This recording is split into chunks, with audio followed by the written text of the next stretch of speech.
عليكم ورحمة الله وبركاته. رجعنا لكم يا جماعة شغل جديد في مكان جديد. تنفيذ الحاج بشغل الحاج محمود الفخراني لبناء أبراج الحمام وعنابر الحمام في مصر وجميع محافظات مصر بإذن الله. تعالى محمد معايا.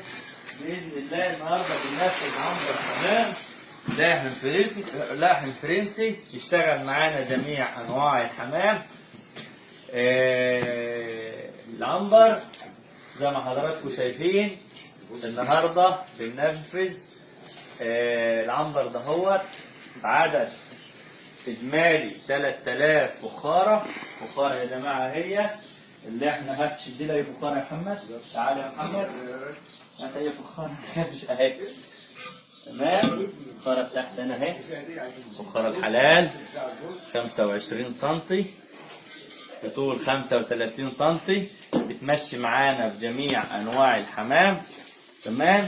ديت الشغل الحلال اللي احنا عايزين ننفذ بيه اي عنبر عنب. كمان يا جماعه انا ما عادش بنشتغل بالفخار اللي هو بتاع الحمام البلدي. كل شغل العنابر اي حد هينفذ عنابر على دماغي من فوق بننفذها الا بالشغل ده. ليه؟ لان الحمام مع الوقت ومع الشغل بياخد حجم والفخاره الصغيره بتكفيهوش ولا هو الصغيرين نتيجه حبس الحمام.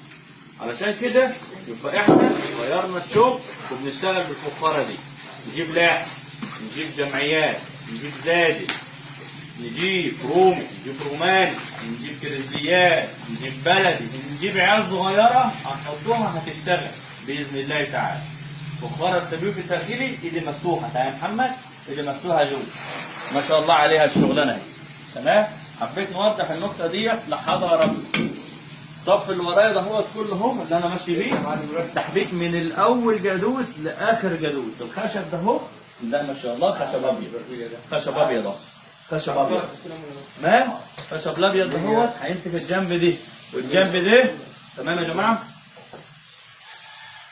علشان يدي مكانه علشان الحمام يتنشر عليه ويلعب عليه ويطير بطول العنبر كله ويلعب ويتنشر. خشب ده اهو رفارف. الرفارف للحمام يطير من الارض بعد ما هيخلص وياكل ويشرب ويرجع تاني الاماكن بتاعته. ال60 سم اللي فوق البرواز اللي فوق ده اهو معمولين في سلك علشان هيطلع التهويه الزايده عن الحمام وهيجيب لنا هواء جديد وما مش هتدخل لنا اي حاجه مش عايزينها من بره. تمام. العنبر تصميم مثالي تنفيذ اخوكم خالد الفخراني لبناء ابراج الحمام وعنابر الحمام في مصر وكل محافظات مصر. ده الفخار بتاعنا النهارده شطبنا عامل حاجه جديده النهارده في شغلي. تعالى يا استاذ محمد معايا يا حبيبي. الله ينور يا رجال. عامل شغل النهارده حابب نوضح لكم ده العنبر من جوه. تعالى نبص بره يا حماده معايا كده بسرعه. تعالى يا محمد. تعالى يا حماده. تعالى يا حماده. ماشي اتفضل. ادي الباب بتاع العنبر. تعالى يا محمد جنبنا اهو. عايز نشرح لكم بالظبط. ادي الباب بتاع العنبر. تمام. وادي الباب الثاني. الباب ده هيكون مفتوح زي ما هو كده. المكان ده اهو منشر الملعب بتاع الحمام متقفل الداير كله سلك. هنحب نحط الاكل هنا ماشي. تعالى يا محمد. الشبابيك ده اهي او الفتحات ده اهي هتطلع الحمام وهتدخل الحمام. الميه هنا هي يعني الاكل والشرب هيبقى هنا. الشمس هتكون هنا طول النهار. وفي كمان حاجه حلوه خالص ان احنا شغالين فيها برضه. عايز نعزل حمام، عاوز نعمل حضانه، عندي نوع مختلف، عندي حاجه وقت عزل شاكك فيها حمام جديد هندخله يبقى انا بنجيبه هنا. تعالى يا محمد. تعالى يا حبيبي. تعالى يا حماده. اوضه صغيره هي زي 2.5 3. اوضه صغيره اوضه العزل هي او نظام حضانه صغيره كده.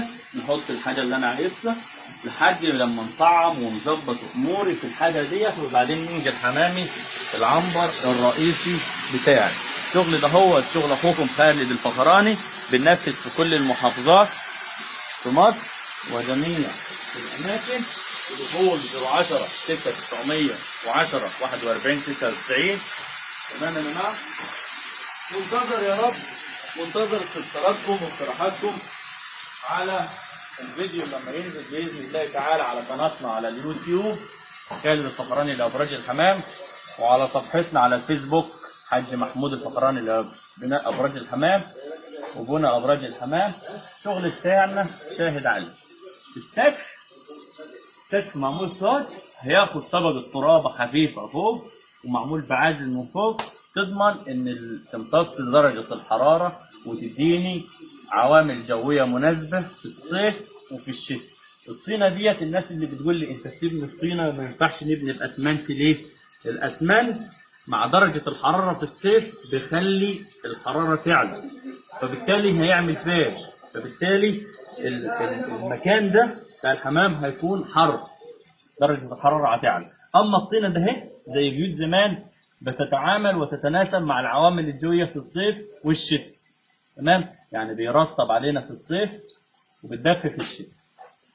شاكر للمتابعة ونتمنى نكون عند حسن ظنكم دايما بينا، ويا رب نكونوا عند حسن ظنكم بينا، ونتمنى يا رب اشتراككم في قناتنا المتواضعة. السلام عليكم ورحمة الله وبركاته.